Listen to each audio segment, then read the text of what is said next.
So the idea here is basically to talk about the wildlife, all right, and animal life for that matter. So, like, if I could just put this entire thing into perspective, we can figure out that there are three things that have been there from day one of the existence of mankind, of humanity, of this world for that matter. First are the humans. Second is the flora and the fauna, that is greeneries, right? And lastly, thirdly, they are the animals and beasts, right? So animals have been there from time immemorial, and they are actually Uh-huh. a core part of, kind of this mundane existence, this worldly existence, right?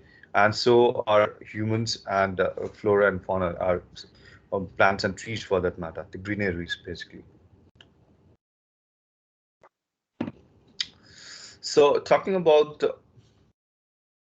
kind of animal life, we have to figure out that animals have been by nature they have been actually given a specific place, a specific region where they can survive and sustain, right?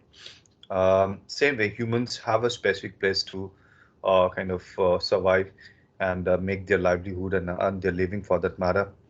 And plants and trees, flora and fauna, when we talk about, they actually exist amidst both of them, right?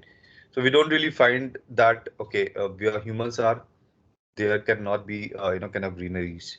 These greeneries, flora and fauna, like I said, they are always there in between humans as well, and they are found in amongst the animal life as well. So if you go to the deep forest, so forest means what? There are actually kind of greeneries all over, huge bushes and huge kind of trees for that matter.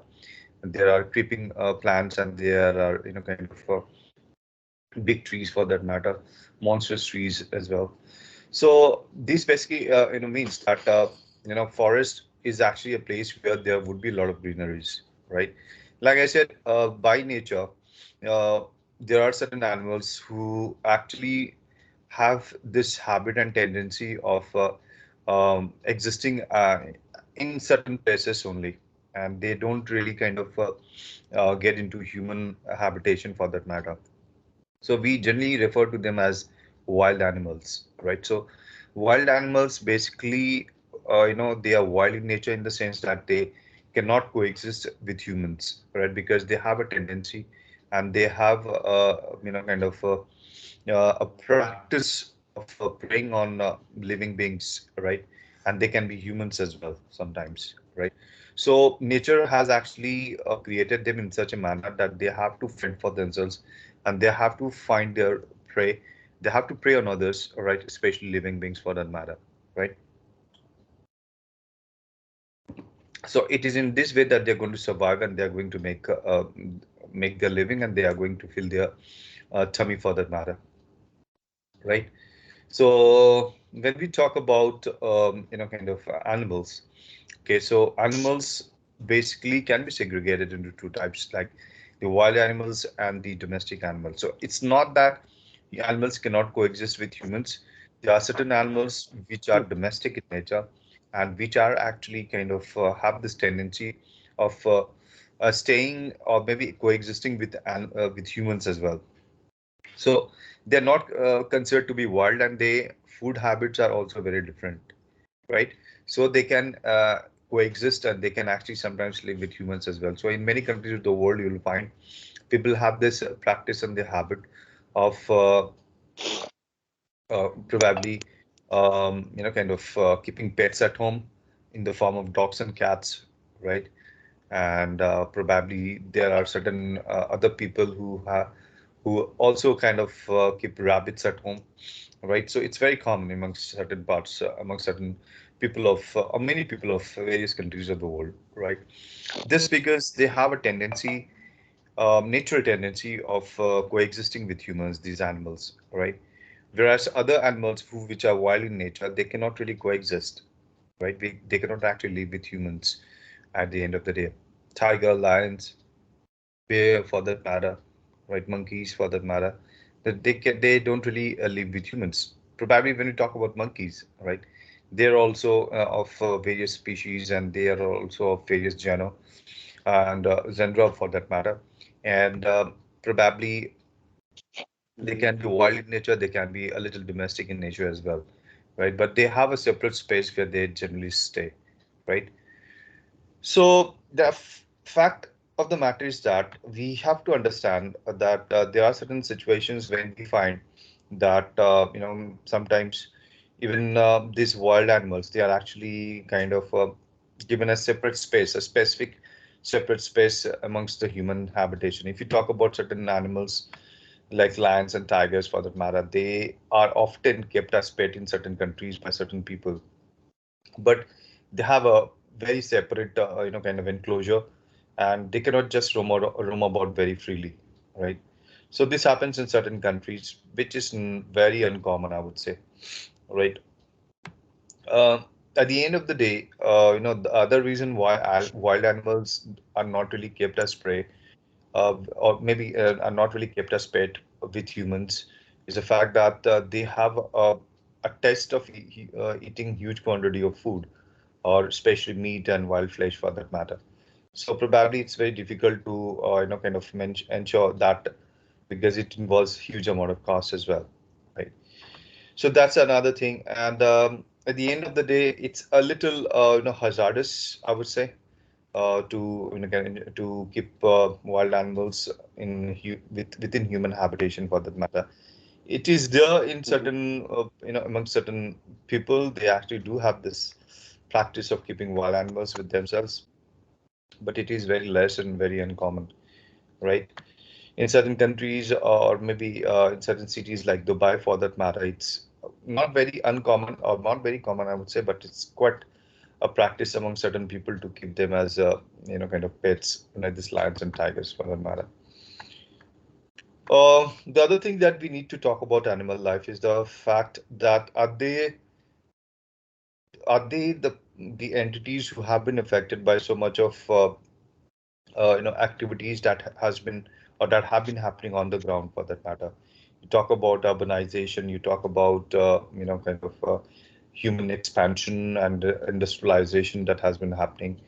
It's good that these activities have taken place, and it is for human survival and human existence for that matter.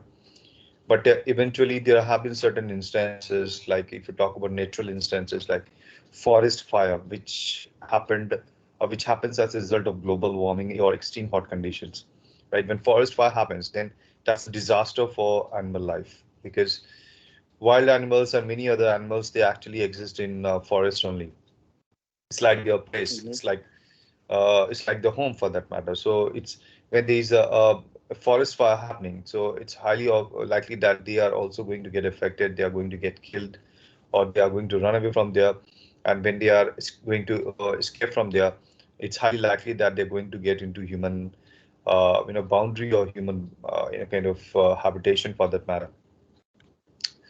So here the idea is to understand whether the sort of changes which are happening in the global environment, okay, including climate change, global warming, and other disasters, natural disasters sometimes which occurs.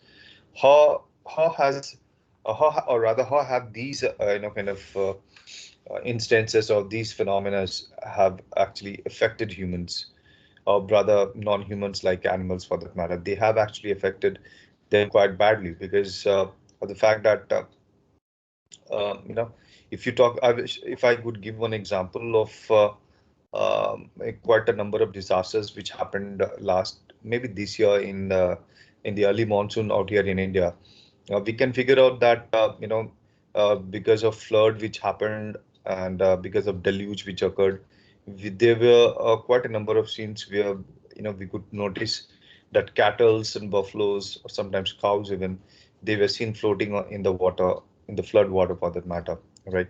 The carcasses were actually lying here and there, right? So this means that they also get affected, and badly affected or impacted, because of the natural disasters that occurs, and because of many other kind of weird conditions that occurs in global environment for that matter. So this is what we have to figure out, that it's not just humans who get affected, even animals, they can get affected because of so many things that are happening around them, right?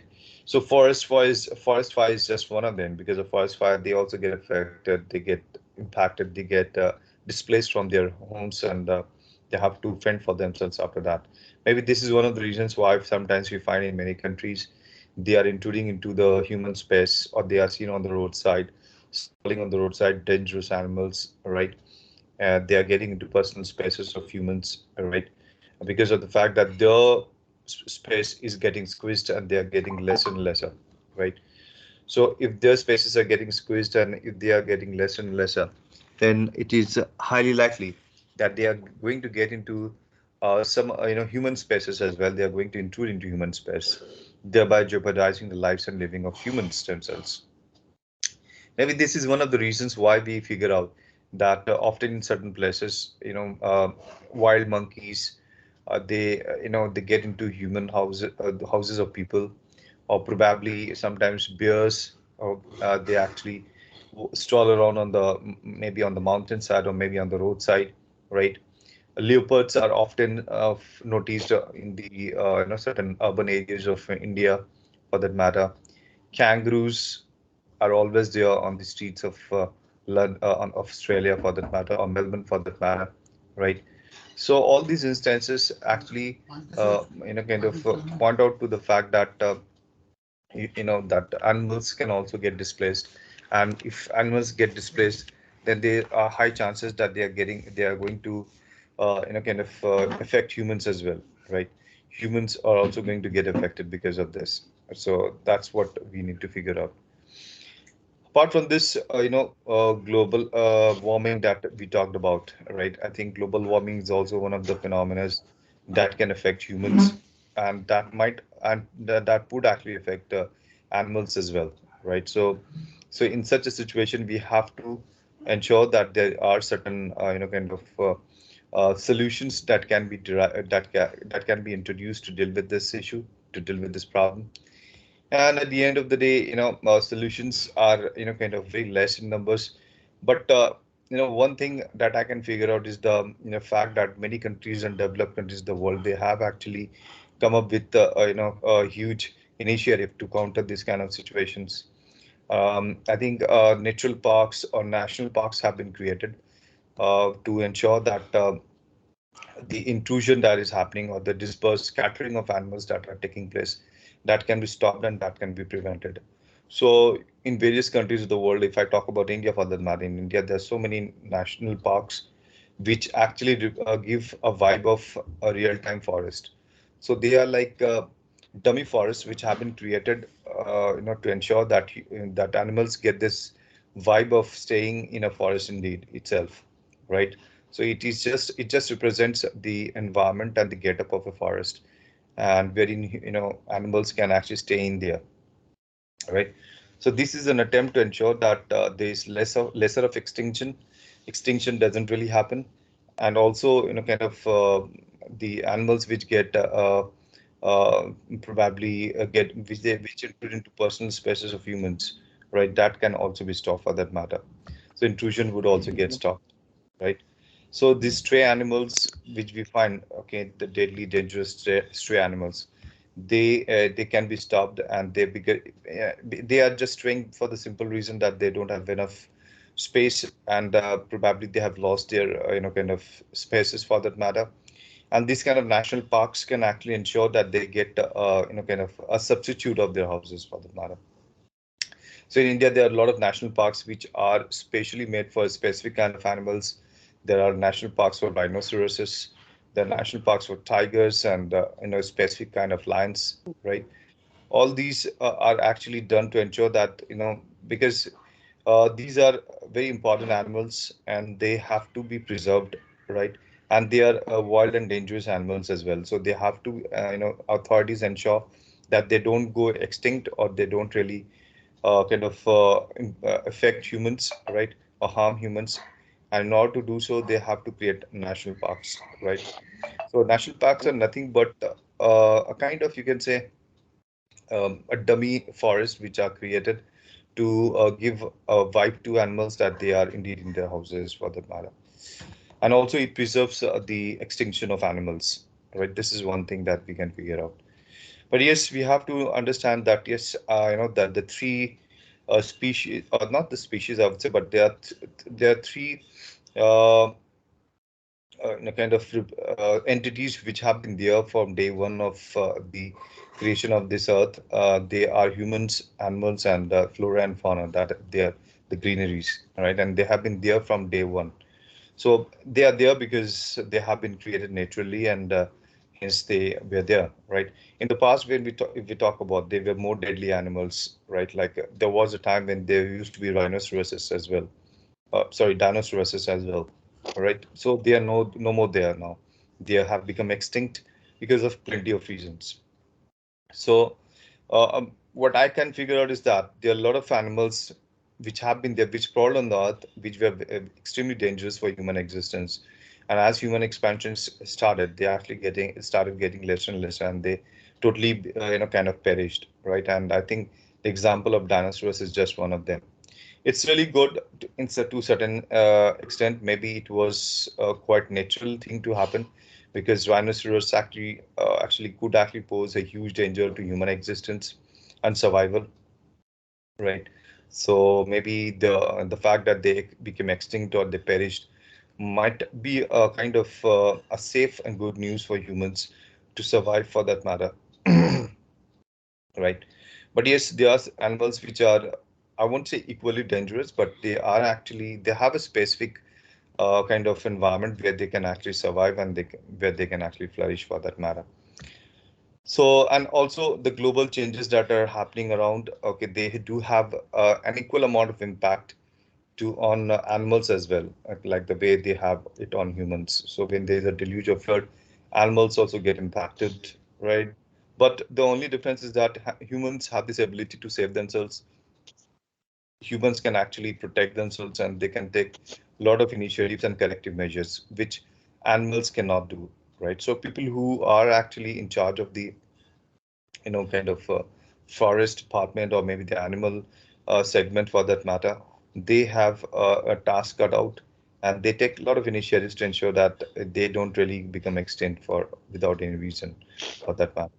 Mhm. So this is what I have to say here, Bruno. Very quickly, if you have your point of view, or maybe if you can actually put in your thoughts here, and also if you have any questions, you can come up with the questions, Bruno.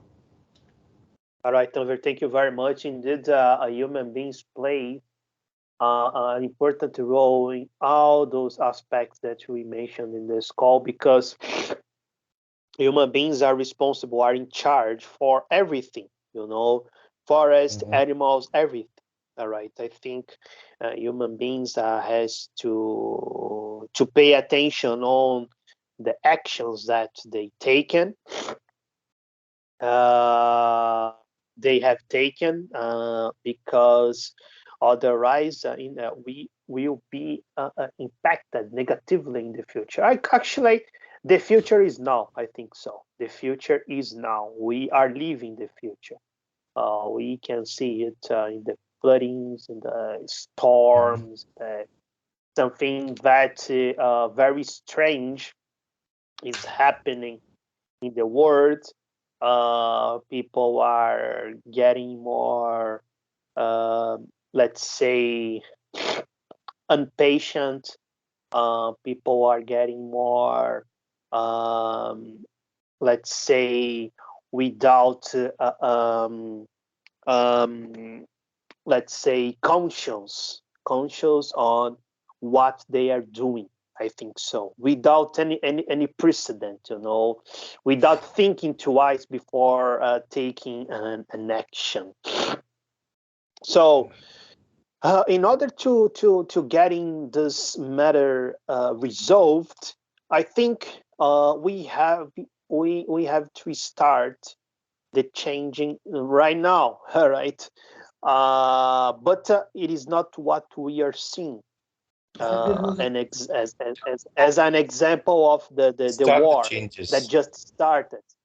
Yes, start changes, but it is not what we are seeing Hmm. because look, as an example of the war that just started, right? In Israel and Palestinians. So, no, I think the government, the leaders, are spending a huge amount of money on, let's say, on arms, on weapons, on military stuff, instead of investing on stopping the global warming, on the forest, on the sustainability. It's completely the opposite what we expect. I think that's is my point of view. That's what I've got to say. Thank you very much for doing this class. Right, I'm gonna try to schedule at least two classes per week. I don't know if it will be possible, but certainly there are more classes coming. All right, I think next week. But I'm gonna try to schedule at least 2 classes per week. All right. Absolutely, I appreciate that, and I hope this is important for you, and it's just it will keep you in the habit of speaking English language. Interactions are necessary at 2-3 classes, 3 classes per week. It's just a essential thing. It's a necessity, I would say, and if it really happens, then it's going to have a positive impact on your communication skills. Right? Certainly, absolutely. Thank you very much, Nover, for feedback and for doing this class. Thank you very much. Please confirm the class. Bye-bye. Okay. I will do if that. You want to do the class tomorrow, I'm available tomorrow as well. Right? Or maybe Saturday, Sunday, or the weekend. I'm available. You can schedule more classes. Okay. Good. Thank you. Thank you for informing me. Bye-bye. Thank you. See you. Take care. Bye. Take care.